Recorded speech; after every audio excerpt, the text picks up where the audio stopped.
Hey everybody, and welcome to episode 4 of Boston 25 Sports In Depth. Tom Leyden with you.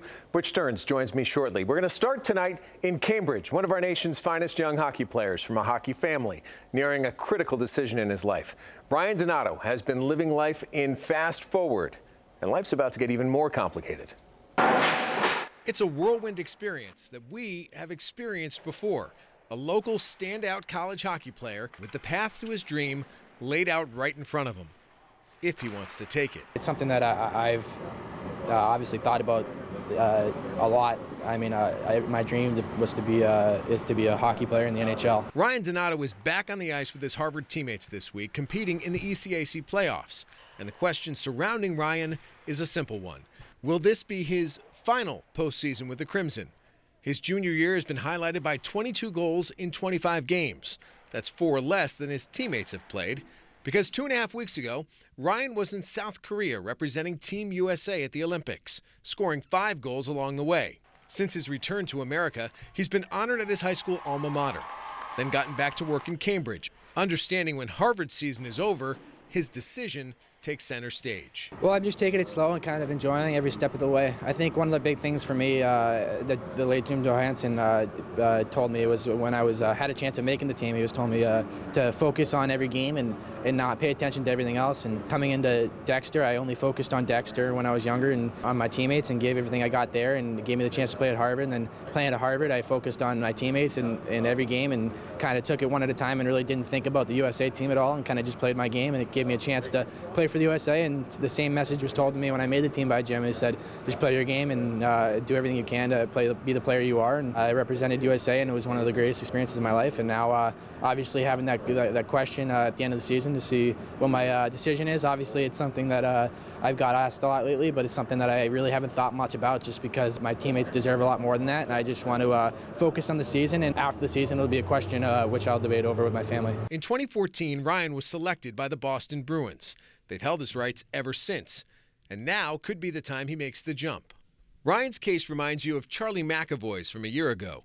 Junior World Championship team, stud at BU, and then manning the blue line for the Bruins in April. Charlie's an unbelievable guy. I've been lucky to know him for a couple of years now, and I'm friends with a lot of his friends too. And he's always been great for me to see. Obviously, a guy playing college in Boston, a great hockey player, and somebody that I've gone through the system with and seen. It was pretty cool to see him make such a heavy impact on the team, and it's great seeing guys that go right from college and make an impact on the NHL and start right away and make a name for themselves. And I think that's something that I'll hopefully try to do in my future. But the things I'll take from Charlie is more off the ice of being a good guy and representing USA Hockey as he did for World Championships and the Bruins as well. Every case is different though, and Ryan's relying on a strong support group led by his mom Janine and his dad Ted, who, oh yeah, just happens to be his head coach, just happens to have played on the U.S. Olympic team, and just happens to be a former Bruin. And Ted Donato trying to outrace Smith. Donato moving in front. He scored! You're his dad, you're his coach. I'm sure you want him back for your own selfish reasons. How do you handle all those emotions? Yeah, you know what? I think I got to practice what I preach and stay in the moment and just worry about the day-to-day and enjoying. And, you know, he's got some decisions at some point. You know, we'll all sit down, but ultimately he's had a chance to go to a great place like this, and he's at a great place like Harvard, and hopefully they've, you know, filled him with enough common sense and knowledge so he can make a great decision, whatever that might be. How helpful is it to know you've got a guy in your own dining room who's gone through so much of what you're about to go through? Well, it's really comforting. I think at the end of the day, he won't put me through anything or he'll tell me when I'm doing something wrong, or he won't put me through anything that he doesn't think I can't handle. At the end of the day, having him here through all these experiences with me enabled me to have these choices where I had all the background information to make the right decision, and I'm just thankful and blessed to have him. Pasternak handles it. Back to Krug. Slap pass. Marchand scores! Given the team's success, it would seem there's no immediate need for Donato with the big club, but he could get meaningful time in Providence. Is that enough? If he chooses, he doesn't have to sign with the Bruins, which would make him a free agent at the end of May, available to sign with any team in the NHL. And he could always choose to play one more year with Dad at one of the greatest universities in the world. So many options. How does he keep it all straight? Obviously, it's tough to think about putting off my dream, but at the end of the day, I haven't made a decision yet. And it's something that obviously I want to be an NHL hockey player. It just depends on when the timing's right. Rich Stearns joins me now, and obviously what jumps out is that the Donato family is very impressive. But I want to get into with you this. Could the other leagues benefit by the way the NHL does their drafting system? Oh, absolutely. The other leagues could benefit. I'm old school. I'd love to see it in basketball.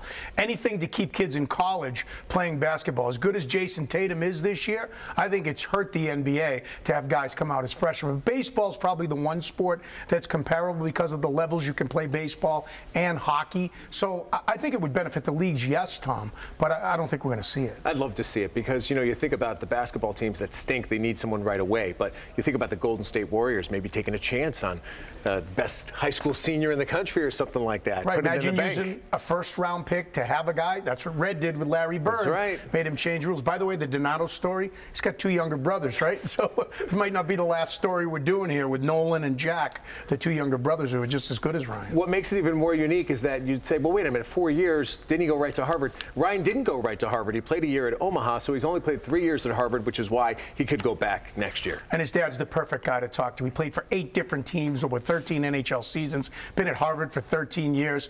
Ryan's got the perfect guy to talk to. We'll see. We'll see if the Bruins would put him on the ice should he decide to sign with Boston as they approach the playoffs. Interesting story for sure.